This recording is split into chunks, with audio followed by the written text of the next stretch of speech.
Bonjour à toutes et à tous et bienvenue dans cette nouvelle vidéo sur ma chaîne YouTube. Et aujourd'hui, on va parler de l'overtrading sur les marchés financiers. On commence tout simplement avec un sujet assez concret et surtout en fait une erreur fondamentale que l'on peut voir uniquement avec le temps, c'est justement l'overtrading. Ce nouveau concept en fait sur ma chaîne va arriver potentiellement une fois par semaine, une fois toutes les 2 semaines, qui consiste un petit peu à retravailler les erreurs qu'on peut faire au quotidien, des petites erreurs comme ça de trading qui peut bien évidemment arriver à tout le monde, que ce soit après un mois d'expérience comme après 20 ans de carrière, c'est une erreur classique. L'overtrading, tout simplement, ça consiste à multiplier les ordres jusqu'à en accumuler une quantité bien trop supérieure à la moyenne selon son site de trading et donc exposer le trader à un risque important. Ça c'est dans les grandes lignes. Dans cette vidéo, on va justement prendre l'exemple concret. Je prends l'exemple, aujourd'hui nous sommes le mercredi 7 décembre. Je prends l'exemple ce jour même. Je viens de terminer le live avec mes élèves justement. On se retrouve tous les matins de 8h à 11h. On a fait quelques petits trades bien sympathiques, ça a été très intéressant. On a un beau marché haussier. On a notamment cette hausse due aussi au référendum italien qui a été massivement rejeté, qui a du coup conduit à, bien, tout simplement au gouverneur son retrait du pouvoir. Et puis, bon, après on a le contexte aussi, on a un biais haussier, réintégration du range en journalier, réintégration du range en 1 heure. On est d'ailleurs même sur des plus hauts annuels quand même, hein, pour ce dernier mois. Et puis après, voilà, certains pensent qu'on a si vous voulez, un rallye aussi en fin d'année. J'ai pas forcément trop d'avis dessus. Si on regarde les années précédentes, ça reste correct. Maintenant, comme je dis sur ma page Facebook, moi de toute façon, rallye ou pas, ce que je traite, c'est pas le rallye. Moi, ce que je traite, c'est la tendance. D'accord? Je prends la tendance, je traite. Et vous allez justement voir ça aujourd'hui. Alors, l'overtrading, ça consiste, comme je vous le disais, sur par exemple de l'intraday, à multiplier des positions. C'est vrai qu'en intraday, on est sur des positions à, on va dire, 2-3 signaux maximum par jour. En général, on prend une position, on gagne, terminé. On prend 2 positions, on gagne, terminé. Point. Et en fait, l'overtrading consistera en intraday à prendre peut-être 5, 6, 7, 8 positions, 10 positions justement sur les marchés. Et ça, c'est beaucoup trop. C'est ça l'overtrading. En scalping, on va dire plutôt en intrascalp, c'est ma méthode. Je prends en moyenne de 3 signaux par jour. Si j'en prends par exemple 30, ce serait de l'overtrading. C'est trop m'exposer.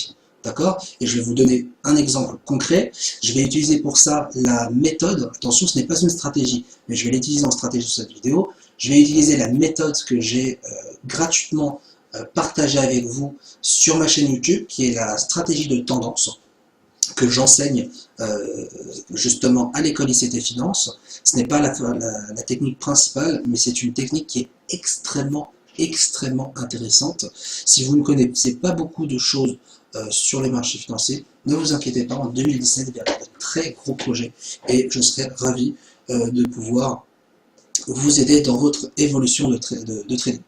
Alors, on commence sur ce marché. Qu'est-ce qu'il faut tout simplement pour cette stratégie de tendance? Pour commencer, c'est simple, on prend une moyenne mobile 100, hop là, exponentielle. D'accord? Je vous le préviens tout de suite, tout est fait en temps réel. D'habitude, j'enregistre ma voix séparément de l'enregistrement de la capture d'écran.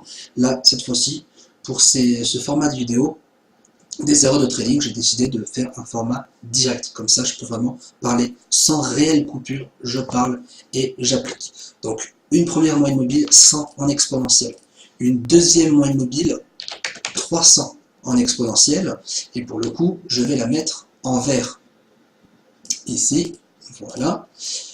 Une troisième moyenne mobile, 600 en bleu en exponentielle. Toutes les moyennes mobiles sont en exponentielle. Il y en a 4.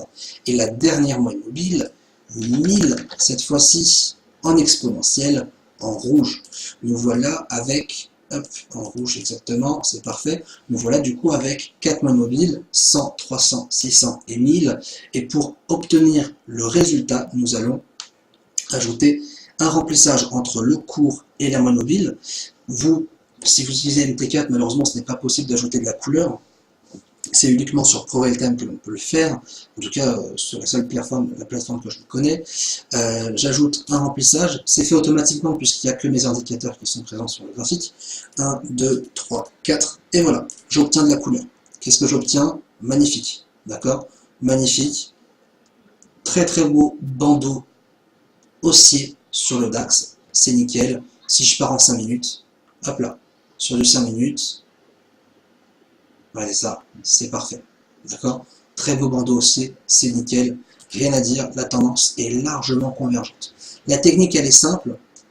Ne faites pas attention aux flèches, hein. Tout ça, c'est des tests qu'on fait justement en live. J'expliquais toutes les positions. Notamment les flèches rouges que vous avez juste vues, c'était des positions justement sur une petite technique qu'on est en train de tester. C'est pas parce qu'elles sont rouges qu'elles sont perdantes, au contraire, c'est pour la différencier des autres stratégies qu'on utilise. Parce qu'en fait, à l'école, on utilise plusieurs stratégies en fonction du contexte, et ainsi de suite. J'aurai peut-être l'occasion de revenir sur ce sujet dans une autre vidéo. La technique, elle est simple. En fait, je vais attendre que mon marché soit au-dessus des 4 mois immobiles en 15 minutes, 5 minutes et 1 minute. C'est pour ça que j'appelle ça un marché convergent haussier. Cette convergence haussière, tout simplement, va me donner un biais très fortement haussier et c'est là que je vais pouvoir acheter. La technique, par la suite, si on veut vraiment l'étendre en une stratégie, c'est simple, je vais ajouter un stochastique. Stochastique lissé ou pas lissé, la différence est vraiment très infime. Donc vous inquiétez pas, on obtient le même résultat. Mon paramètre, il est simple, 11, 5, 3.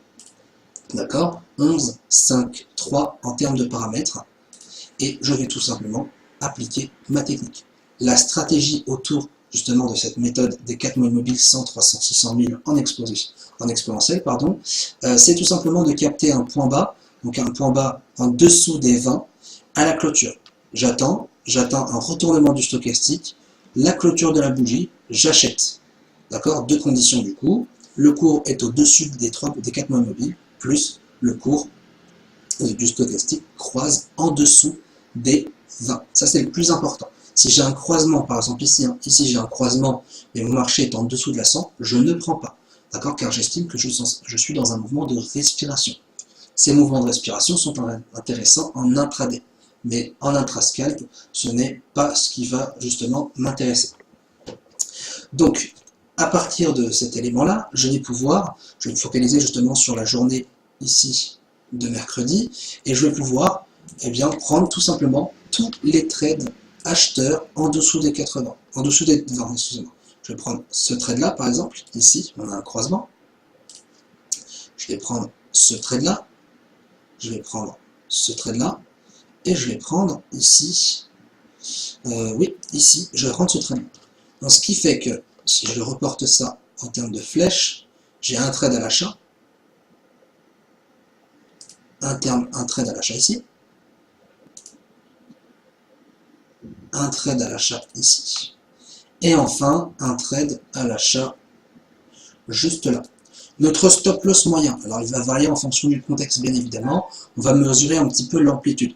C'est une chose que je fais très souvent, je mesure l'amplitude, 11 points d'amplitude, 10 points d'amplitude, je regarde un petit peu ici, 9 points, on va se mettre sur un stop loss d'environ 8 à 10 points. D'accord? Donc on va se prendre une moyenne de 10 points. Allez, on va prendre 10 points de stop loss, et bien évidemment, on va positionner aussi son stop loss par rapport au plus haut et au plus bas. C'est important aussi de bien s'ajuster au contexte. On va voir ça tout de suite. Ici, par exemple, on va prendre ce trade à l'achat. Mon stop loss, il va être où? Mon stop loss, en général, il va être sur les plus bas. En l'occurrence, 10,5 points, c'est exactement la marge qu'on s'est fixée. Donc 10 points de stop. Mon stop loss, je le pose en rouge. Mon stop loss, il est ici. Et c'est du trading miroir, c'est-à-dire que je prends un ratio de 1, 10 points de stop, 10 points de TP. Je prends ma règle, hop là, ici, si je prends en bleu, pour qu'on voit bien, mon TP, il va être juste là. Voici la position, achat à 9h18 à exactement 10 884 sur le DAX, en unité de temps 1 minute, j'achète, stop loss, TP. D'accord? Donc journée, concrètement, moi c'est vrai que je mise entre 0,5 et 1% de mon capital sur ces positions-là, c'est de l'intrascalp, c'est pas du scalping pur, on vise quand même 10 à 20 points de manière générale, et la journée elle est terminée à 9h25, d'emblée. Maintenant, on est dans la logique, en tout cas pour ce cours, qu'on prend les trades en fait tous les jours. Tous les jours, on enchaîne les trades, évidemment, tant que le plan est respecté.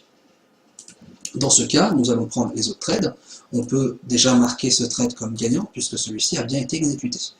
Ensuite, on prend ce trade juste là, même chose, on prend le trade, hop, on va positionner le stop loss, hop, alors effectivement, le plus bas il est à 3,3 points, donc on va prendre le dernier plus bas, 7,8 points, d'accord? On va arrondir à 8 points, hop, 8 points, on va pouvoir positionner avec une flèche le stop loss, c'est pour ça que je vous disais, évidemment, très important de bien, en fait, hop là,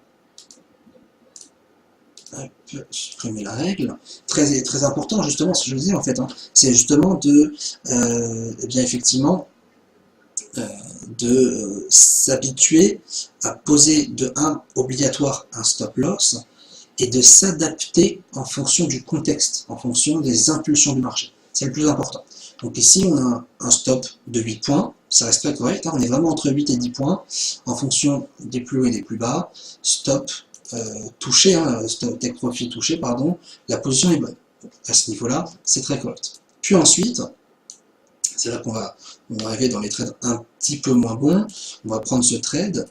Ici, on a un plus bas à 6,5 points. Donc, de manière honnête, hein, il faut vraiment qu'on soit honnête, on est quand même sur un stop loss à 6 points en moyenne. Pas plus. C'est vrai que, là encore une fois, c'est vraiment pour l'exemple, bien évidemment. De manière générale, si on se pose un stop à 10 points, si c'est 10 points, c'est 10 points. D'accord? Si c'est 10 points, là, en l'occurrence, la position serait gagnante. Mais on est vraiment dans mon exemple.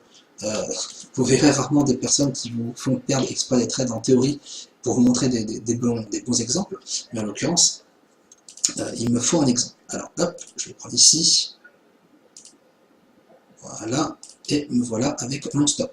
Qu'est-ce qui se passe? Bah, effectivement, la position elle est perdante. La position elle est perdante, donc ça nous fait une petite position perdante. Et je recommence par la suite, même chose ici, un achat, avec un stop loss, hop, je regarde, environ de 8 points. Je prends un stop loss de 8 points, je vise hop, un ratio de 1, donc 8 points TP, 8 points SL. Hop. Voilà, le take profit et ainsi le stop loss. C'est parfait. Donc voilà, du coup, en compagnie de quatrième position, et cette position, elle est perdante. Maintenant, pourquoi je vous fais ce genre d'exercice? Eh bien, c'est simple, maintenant, on va devoir calculer notre rentabilité. Nous sommes, avant tout, en tant que trader, un chef d'entreprise. Hein, on est notre propre chef d'entreprise. C'est à nous de gérer notre risque, à analyser ce que l'on fait, à mesurer la quantité de trades exécutés, et c'est à nous seuls d'ailleurs, hein, c'est ça qui est dangereux en trading, mais c'est à nous seuls de nous stopper quand il le faut. Maintenant, l'overtrading, c'est tout simplement multiplier les positions dont on se serait passé. Calculons, c'est comme fait tous les chefs d'entreprise, calculons maintenant la rentabilité. On la calcule d'une première part en trading, selon le pourcentage de trades gagnants et de trades perdants, mais aussi, on le fait énormément selon son salaire horaire, puisque c'est ça justement qu'on va chercher. Et là, vous allez obtenir deux résultats complètement différents et vous allez bien comprendre pourquoi ne pas trader, c'est aussi trader, comme on dit, et aussi, trop trader ne veut pas dire beaucoup gagner. Exemple, premier exemple, du coup, 4 positions au total, 2 gagnantes et 2 perdantes. Enfin, des positions qui se sont faites, si on doit justement prendre l'heure, hop là, entre 8 heures, justement, et la position perdante, entre 8 heures et midi, il s'est passé 4 heures. Donc pendant 4 heures, sur 1 minute, vous avez multiplié 4 positions, donc 2 gagnantes et 2 perdantes. Sur des ratios de 1, ça vous donne un profit de 0. Plus 2 moins 2 égale 0. Je ne vais pas partir dans le ratio, ce sera sûrement l'occasion d'en discuter dans une vidéo d'ici peut-être, je ne sais pas, 2-3 semaines, voire 1 mois, dans un nouvel épisode des erreurs de trading, qui consistera à gérer son risque en fonction des ratios, parce que c'est vrai que sur des ratios, plus le ratio est élevé, plus la performance va être élevée, forcément. En l'occurrence, jamais de ratio négatif. On ne doit jamais gagner moins que ce qu'on perd. C'est important, mais en l'occurrence, c'est clé pour justement survivre sur les marchés. À la suite de ça, justement, sur des ratios de 1 très classiques, plus 2, moins 2, ça nous fait 0. Est-ce qu'on aurait pu, d'accord, avoir du profit sur ce marché? Eh bien oui. Selon en tout cas ma méthode, ce qui est la méthode de beaucoup de personnes d'ailleurs, sans prétention, je m'arrête à une position gagnante tous les jours. Ça veut dire que vous me voyez souvent poster sur Facebook, journée gagnante à, je sais pas, 8h30, des fois 9h10, enfin, des fois 9h02. Bon, comment je fais ça? Ben, tout simplement parce que je vais m'auto-limiter. Je vais me stopper à un certain pourcentage de gains. Ça dépend, encore une fois, du contexte, ça dépend aussi, voilà, ça dépend de la tendance, ça dépend du risque, ça dépend des gains que j'ai fait la semaine dernière, du mois dernier, ça dépend de toute ma situation. C'est un ensemble d'éléments qui me permettent vraiment de savoir si oui ou non je devrais aller un peu plus loin. Et là, on va calculer maintenant le salaire horaire. Et vous allez comprendre que beaucoup trader, ça ne veut jamais forcément dire mieux gagner.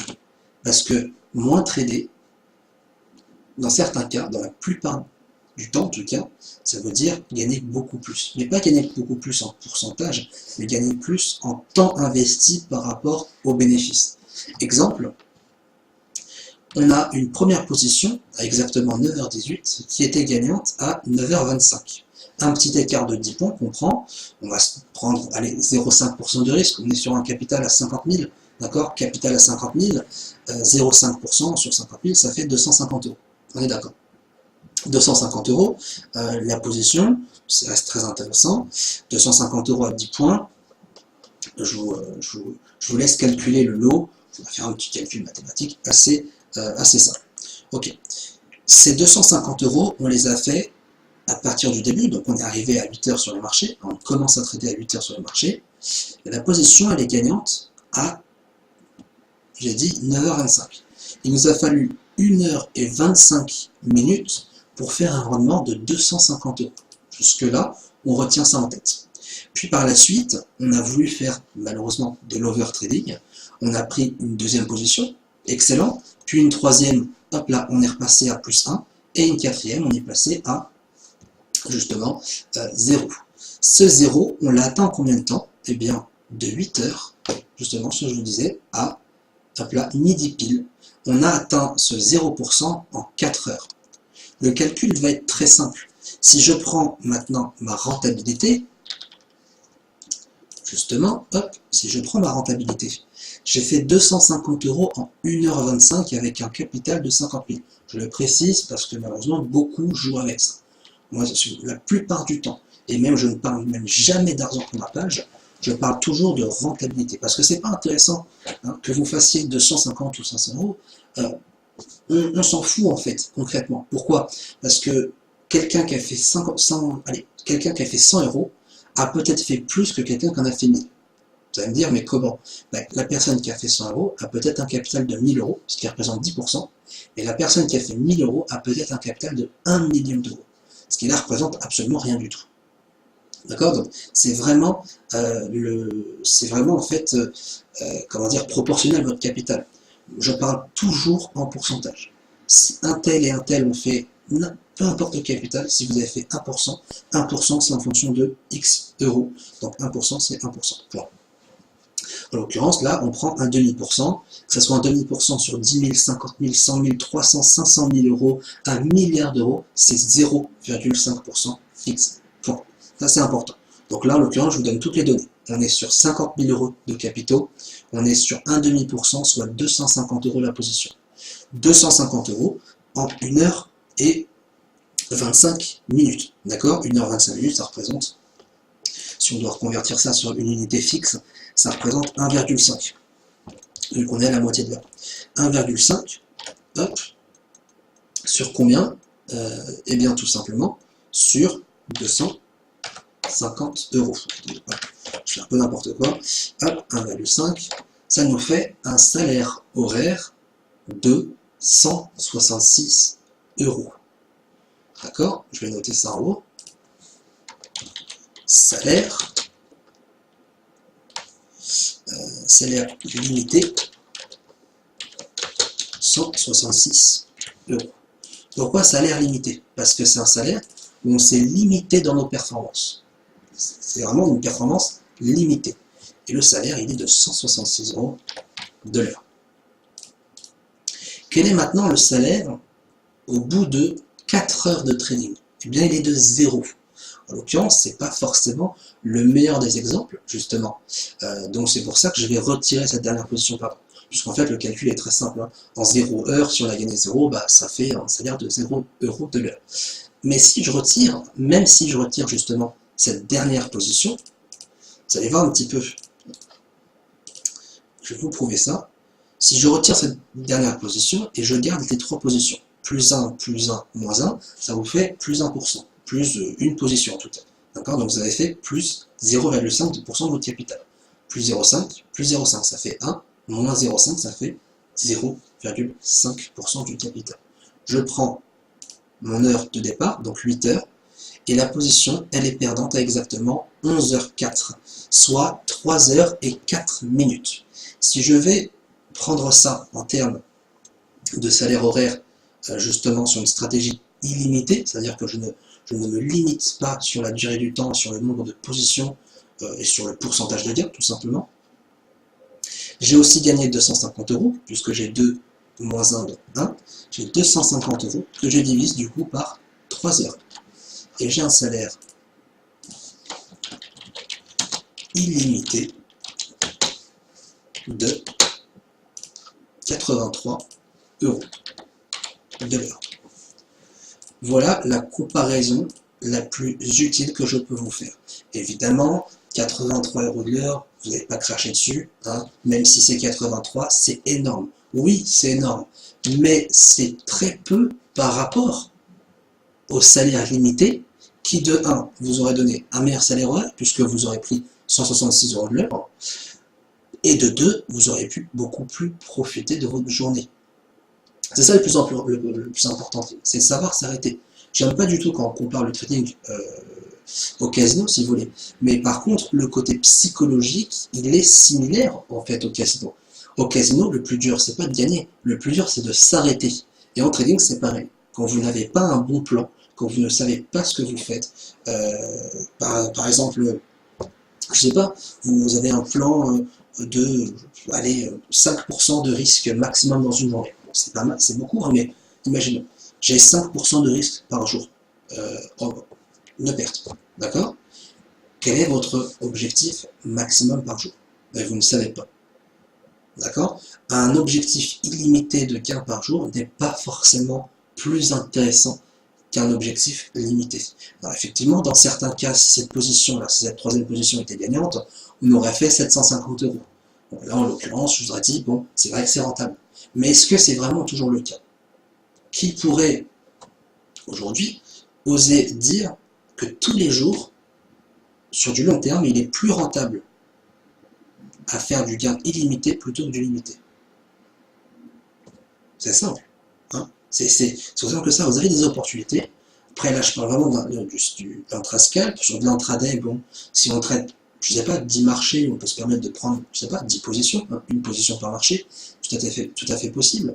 Mais là, je parle vraiment en termes de gain limité. Est-ce que par rapport à votre plan, vous êtes prêt à encaisser telle perte? Est-ce que par rapport à votre plan, vous êtes prêt, je ne sais pas, à ne pas avoir entre guillemets, de salaire sur la journée? Tout simplement. Aujourd'hui, on a fait plusieurs trades. J'ai fait un trade à l'achat justement sur le DAX, qui était, me semble-t-il, quelque part par, je vais mettre ça en rouge, c'était un trade quelque part par ici. Voilà, c'est quelque part par ici justement. Bon, il est gagnant, je suis actuellement à 53 points de gain. Bon, bah, c'est excellent, c'est tout. Et je m'arrête là, je prends mes 1%, c'est fini. J'avais d'autres opportunités. J'avais une opportunité par ici, j'avais une opportunité par là. C'est simple, hein, aujourd'hui j'avais 5 opportunités totales. 5 opportunités au total, donc 4 gagnantes. Je vous laisse imaginer justement le calcul très rapidement.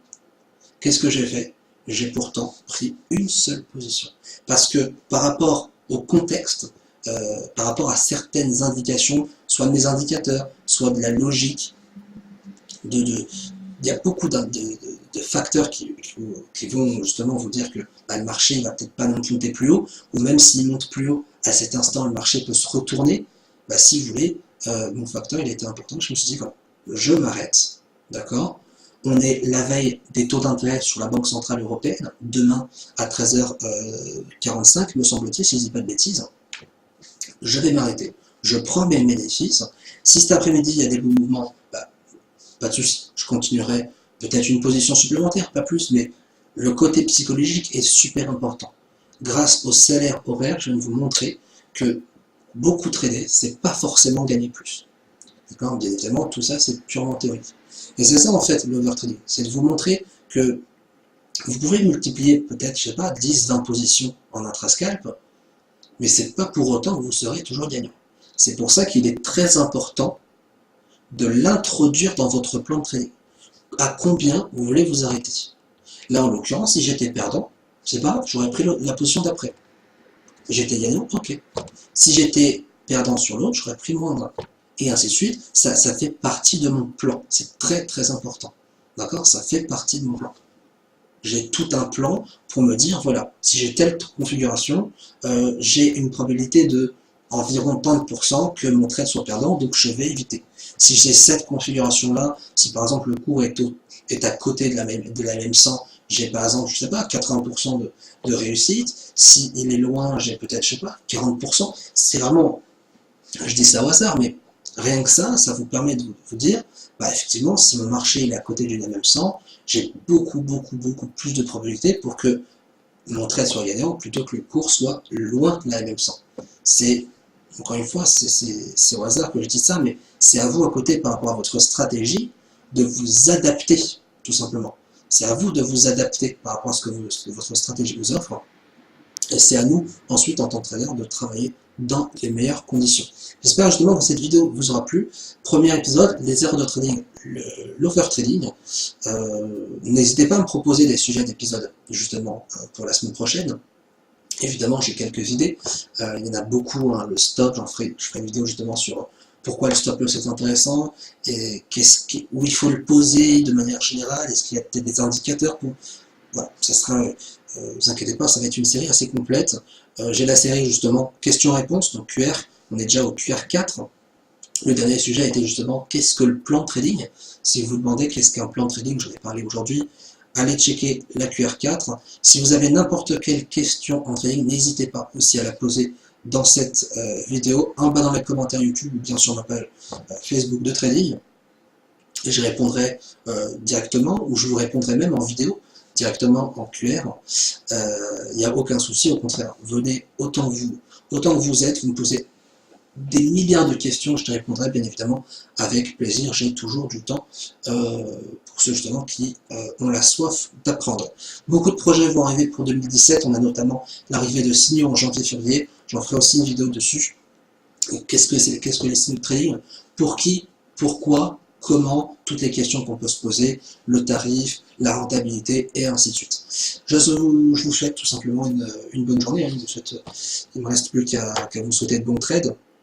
N'oubliez pas, jamais trop de levier, toujours un stop loss et toujours dans le sens de la tendance, c'est les mots-clés pour réussir ces plans de trading et surtout pour arriver à survivre sur les marchés. Bonne journée à tous, j'ai rien d'autre à dire, j'espère que ça aura été complet pour vous, j'espère que vous aurez appris. Bonne journée à tous, bon trade et puis à bientôt.